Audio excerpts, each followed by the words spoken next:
या हाय यारों, welcome here again. तो आज हमारा क्लास 11 चैप्टर 1 का लास्ट टॉपिक है, ठीक है। वो है what does the computer understand. सबसे पहले HLL का फुल फॉर्म है हाई लेवल लैंग्वेज, ठीक है।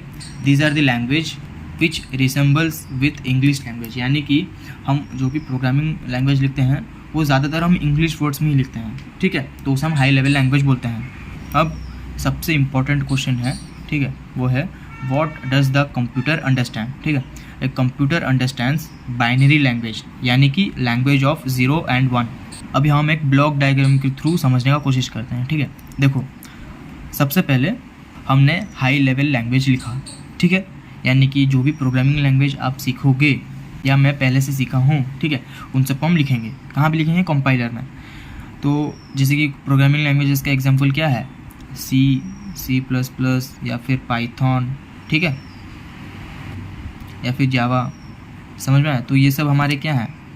हाई लेवल लैंग्वेजेस हैं, ठीक है। हमने इन सबको लिखा इंग्लिश वर्ड्स में, ऑपरेटर्स, वेरिएबल्स, आइडेंटिफायर्स, ये सब आप आगे समझोगे, ठीक है। इन सबको हम मिला के लिखे एक हाई लेवल लैंग्वेज।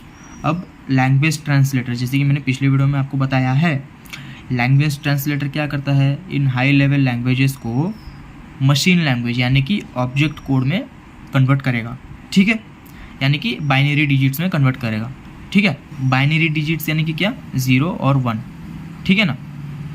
और जैसे ही हमारा जो प्रोग्रामिंग है, जो भी कोडिंग है, वो एक बार ऑब्जेक्ट कोड में कन्वर्ट हो गया तो उसे कंप्यूटर आसानी से समझ लेगा, और जैसे ही कंप्यूटर समझ लिया तो उस पर्टिकुलर कोड को वो एग्जीक्यूट कर देगा, ठीक है। अब the code written in high level language is also called source code. Source code यानी कि क्या? जो भी कोड हम लिखेंगे पाइथन के थ्रू या C++ के थ्रू, इनको हम सोर्स कोड बोलते हैं, ठीक है। तो जैसे कि मैंने बोला, the language processor converts the source code into object code which the machine can understand properly. बराबर। मशीन यानी कि क्या? हमारा कंप्यूटर। ये हमारा कंप्यूटर हो सकता है या स्मॉल कंप्यूटर। स्मॉल कंप्यूटर यानी कि क्या? मोबाइल्स, ठीक है। अब हम एक ब्लॉक डायग्राम के थ्रू समझने की कोशिश करते हैं, ठीक है। मैं बार बार ब्लॉक डायग्राम इसलिए बोलता हूँ क्योंकि ये एक बहुत ही ईजी मेथड है एक कॉन्सेप्ट को समझने के लिए, ठीक है। अब हमने कुछ इनपुट दिया, ठीक है, उस इनपुट में हमने कुछ डेटा दिया। किसको दिया? कंप्यूटर को दिया, ठीक है। किसके थ्रू? या तो असेंबली लैंग्वेज या तो हाई लेवल लैंग्वेज, ठीक है। इनके थ्रू हमने इनपुट या फिर डेटा दिया कंप्यूटर को। वो कंप्यूटर क्या करेगा?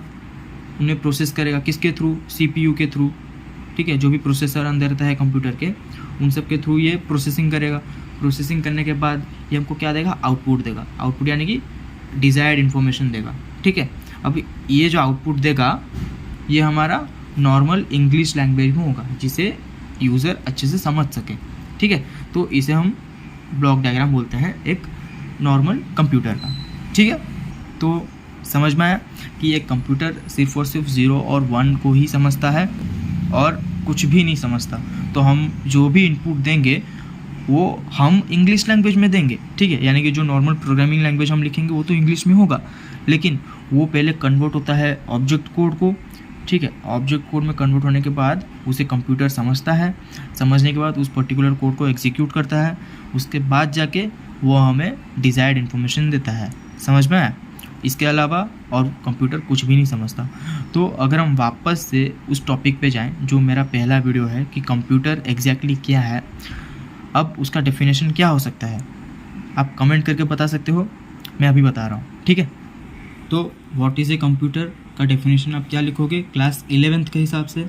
Computer is an electronic device which only understands binary language, the language of 0 and 1, ठीक है। अगर आप इस डेफिनेशन को लिखोगे आपके एग्ज़ाम्स में तो मैं आपको गारंटी देता हूँ कि आपको फुल मार्क्स दिया जाएगा, ठीक है। ये एक परफेक्ट डेफिनेशन है व्हाट इज़ ए कंप्यूटर का, ठीक है। तो गाइज़, ये था हमारा चैप्टर 1। चैप्टर 1 पूरा ख़त्म हो गया। अभी मैं नेक्स्ट वीडियो में चैप्टर 2 स्टार्ट कर दूँगा, ठीक है। आप रेगुलर वीडियोज़ को देखना ताकि आपका हर एक कॉन्सेप्ट क्रिस्टल क्लियर हो जाए, ठीक है। Thank you very much for watching the video. हम नेक्स्ट वीडियो में मिलते हैं।